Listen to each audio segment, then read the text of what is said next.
Hi, well, welcome back to our final video for this week. So we're talking about circles.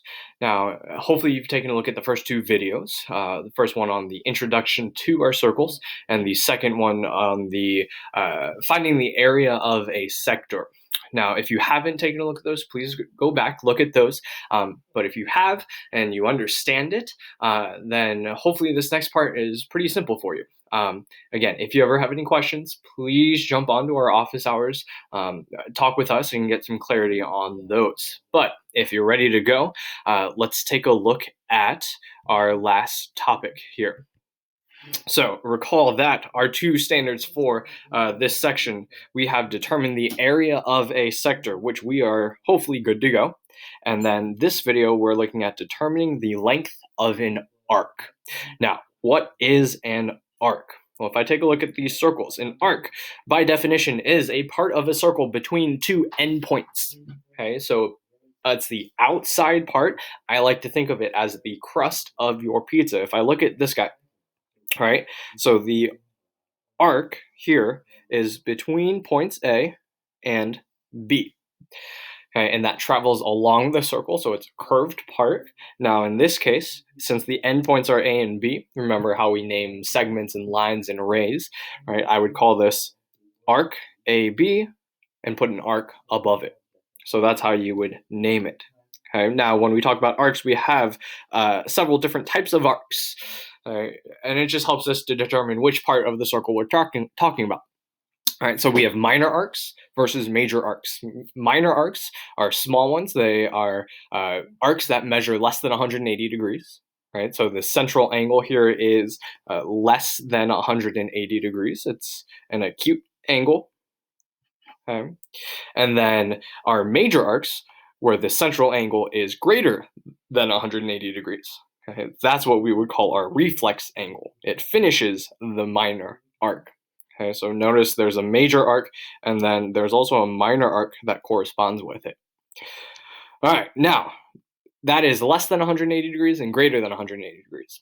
Well, what if it's exactly 180 degrees? Well, that's where we end up with a semicircle, which hopefully you've all heard that word before. It's half of your circle, right? We know the whole circle is 360 degrees, so a semicircle is 180. So that would be that guy.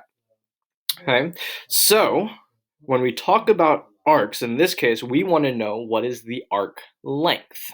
Well, the arc length is the distance between two endpoints of an arc, and it's measured in linear units. So it's saying if I were to take a tape measure and actually measure the distance between points A and B along that curve in inches and feet and centimeters and miles, then that would be the arc length.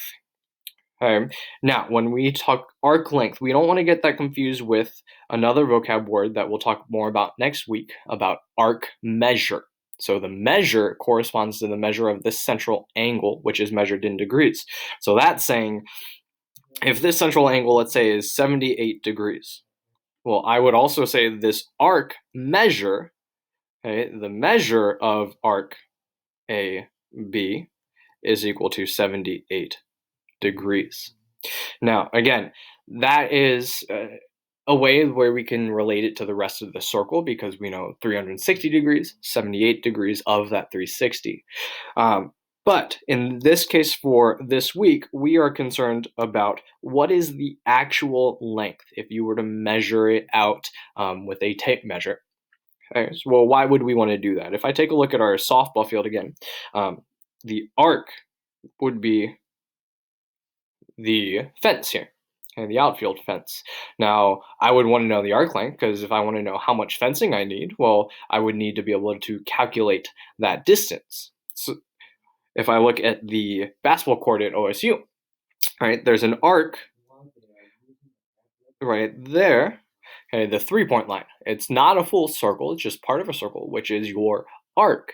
Now, if I want to know how much paint I need for that, well, then I need to know what is the arc length. So lots of different aspects where we can use arc length. So how do I calculate that exactly? Well, if I think about this circle, determine the length of arc AB.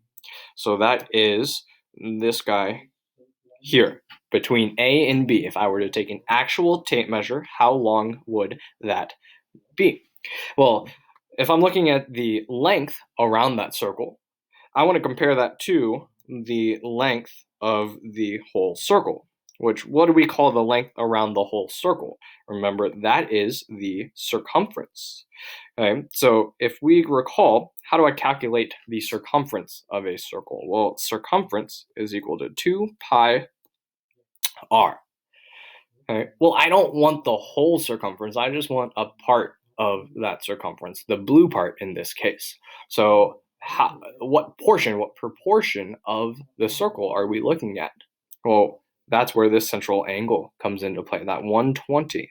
Because remember, I don't want the whole 2 pi r, I just want a fraction of that. So what kind of fraction? Now, when we talk about arc length, okay, I could say AB is equal to, I want that circumference, but I want the 120 over the 360. Because remember, I only want 120 out of 360 of that circumference.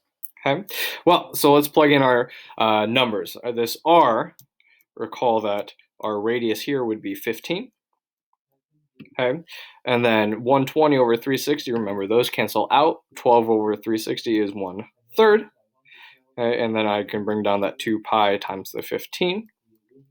Okay, if I want to keep this exact, remember we sometimes deal with exact answers. Okay, I'm going to take this 15, divide that by our 3, so that's going to be 5. Okay, recall that's going to cancel out to be 5. 5 times 2 is 10 pi. Now, if I type in that pi button, the second I do that, our answer becomes approximate because I have to cut it off. So this is my exact answer. Now, since we're dealing with length, remember that is just in this case millimeters. We don't want to square that because that is not area. Okay, so remember this is our exact answer. Okay, now if we asked for an approximate answer, well, then I just type in 10, I multiply that by pi, so then I get approximately 31.4 millimeters. And there's our arc length. Okay, so if we think about a general formula for this, remember, we just have the circumference here, and then I multiply it by the fraction of the circle I want, which would give us this guy. Okay, now, wherever you look, you might see different variables, but in our last resource, it used S for the arc length. You could use length, any different variable or different letter. Okay, just recall, if you see S, that's arc length. Now remember, this M here is the central angle. Okay, so whatever angles corresponds with that arc, I plug that in there over 360, and I multiply by 2 pi r, which is just the circumference. Okay, so let's take a look here. If I want to find the length of arc PQ, okay, so let's use this formula. So my arc length, so I'm just going to say PQ is equal to M, which is in this case 45, over 360, times our circumference, right? So then I have 2 times pi times our radius, which is 3. Okay. Now, if I reduce this, this comes out to be 1/8 over 6 pi. So then if I want to keep this exact again, well, that's 6 over pi, which reduces to 2, not 2, sorry. Boop. Reduces to 3 over 4 pi, and in this case, again, centimeters. So that is our exact answer, which, if I type that into my calculator, 3 times pi divided by 4, then I end up with a approximate of 2.36 centimeters. Okay. Now, again, just like the last video, let's look at a second way of doing this, the way that Mr. Sutherland sometimes likes doing it with our proportions. So I look at the part to the whole. So I have 45 to 360. And remember, in this case, we're comparing the circumference. So I'm looking at x over 2 pi times 3. So I could set that up, and I could cross multiply, or I could just take this bottom part and multiply it over, which if you think about that line versus that line, they're the exact same thing. So then if I solve for x, I will end up with 2.36 centimeters. Again, either way that you want to do it, that's up to you. I usually go with that top method. Mr. Sutherland, I think, uses the bottom method, but they're one and the same. Okay? All right, a couple more. So arc length around the world. I came up with this problem yesterday, thinking about how fast are we actually traveling, if you think about it. So the radius of the Earth is 3,963 miles at the equator.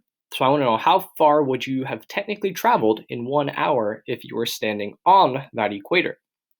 So if we're thinking about this, right, we have Earth, which is more or less circular, right? If we're standing at one spot here, if the radius of the Earth is 3,963, right, I want to know, after 1 hour, how far have we traveled?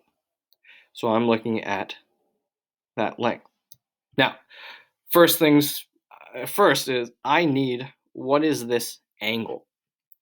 Right. Well, in 1 hour, how many hours are there in a day? There's 24 hours.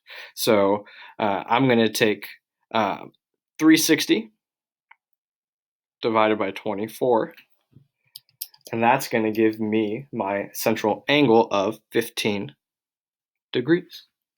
Okay.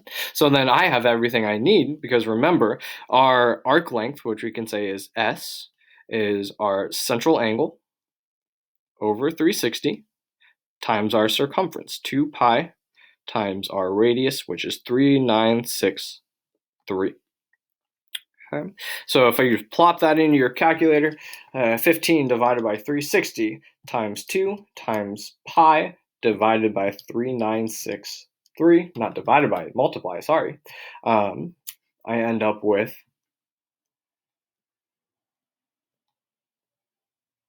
1,037.5 miles. So if you think about it, just standing still, we are traveling at 1,037.5 miles per hour just by standing still. Now, ask your science teacher why we don't feel that, but that's how fast we are traveling. All right, so to sum it all up, so in the last video, we looked at a sector. Now, if we think about a sector, it's a portion of a circle's area. So all we're doing is we're taking the area formula, pi r squared, and we're just taking the portion that we want, our m over 360. Right? That would give us the area of our sector. Now, similarly, our arc length, okay, it's the same portion, m over 360, but instead of the area formula, we're looking at parts of the circumference, which is 2 pi r. Okay. So again, all you need is that central angle and that radius, and then you have both of those values. All right, so if you're still not convinced why you need to know these, well, just go watch Modern Family. Watching this the other night and came across this guy. So she was trying to take 9 pizzas, figure out what is those angles, or what are those angles, to make a 10th pizza, because she didn't order enough, and there you go. So she's using math in the real world. All right, so that is your video for this week. So hopefully you understood most of that. If not, again, jump on to our office hours, 9:30 to 10:30 with Mr. Sutherland, 1:30 to 2:30 with me. And please, we're going to be there, so no matter what. So we hopefully will see most of you guys jump on, ask questions. If you understand this stuff, then I've posted some practice for you to do. And then once you're good with there's a quick check on Schoology. And then once you feel like, hey, I'm confident with stuff, remember there's your assessment on Alex. If you have any questions on how to access any of that stuff, let me know. Just shoot me an email or jump onto our office hours, and I will gladly answer those questions. All right. Well, if there's no other questions, then I will see you next week. And good luck. Stay safe. Stay healthy.